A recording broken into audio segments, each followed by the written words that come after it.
in terms of the Article 42. Second. Motion has been made and seconded, and I believe the petitioner will be speaking to the motion. Is that correct? Yes. Mr. Bonifaz. Thank you, town meeting moderator. My name is John Bonifaz. I'm a resident of Amherst here. I'm an attorney specializing in constitutional law, and I'm the co-founder and president of Free Speech for People, which is a national nonprofit, nonpartisan organization dedicated to renewing our democracy and defending our Constitution. This resolution would call for an impeachment investigation of President Donald Trump based on his direct and ongoing violations of the Constitution. On Inauguration Day, Free Speech for People joined with Roots Action, an online activist network, to launch a campaign, a national campaign, to call for this impeachment investigation based on the serious violations of the two anti-corruption provisions of the Constitution the President has been committing since he took the oath of office. Those are the Foreign Emoluments Clause and the Domestic Emoluments Clause. Otherwise known as the Foreign Corruption Clause, it makes clear that no elected official, not even the President, may receive any foreign payments of any kind from any foreign governments, any financial benefits of any kind from any foreign governments. The Domestic Emoluments Clause, Domestic Corruption Clause, makes clear, only applies to the President, that the President may not receive any financial benefits from any state government or the federal government other than his federal salary. The President of the United States refused to divest fully from his business interests prior to taking the oath of office.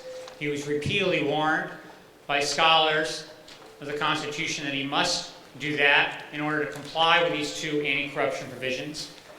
And his refusal to divest fully from his business interests set him on a collision course with the Constitution the day he took the oath. He has 111 business interests in 18 different territories, receiving illegal payments from foreign governments on a regular basis through all these different business interests.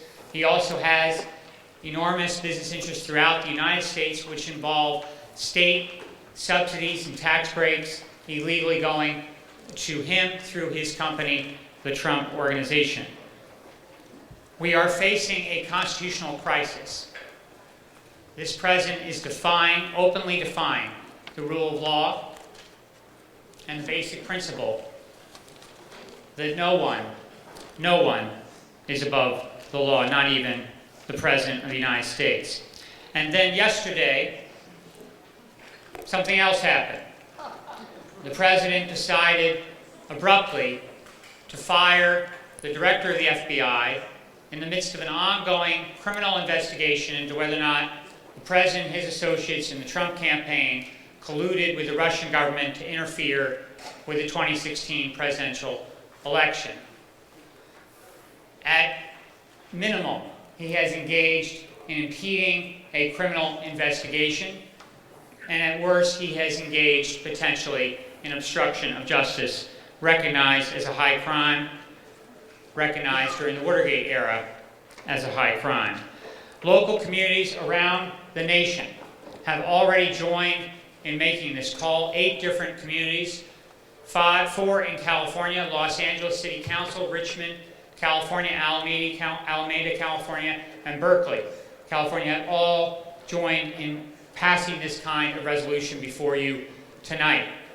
Here in Massachusetts, Cambridge City Council voted in favor of this, and 2 town meetings, Leverett and Pelham, voted last Saturday. Pelham was the most recent.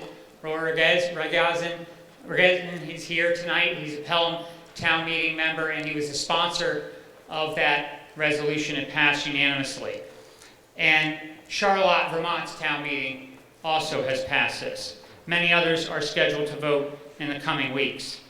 This resolution is about defending our Constitution and our democracy and the fundamental principle that no one is above the law, no matter how powerful he or she may be. I urge you to vote yes on Article 2. Local communities have a role here, a vital one, and calling on our elected representatives in Congress to engage in starting this impeachment investigation. We now come to a vote on Article 42. The motion is in terms of the article, and this requires a majority. And we have yes 116, no 13. The motion has carried.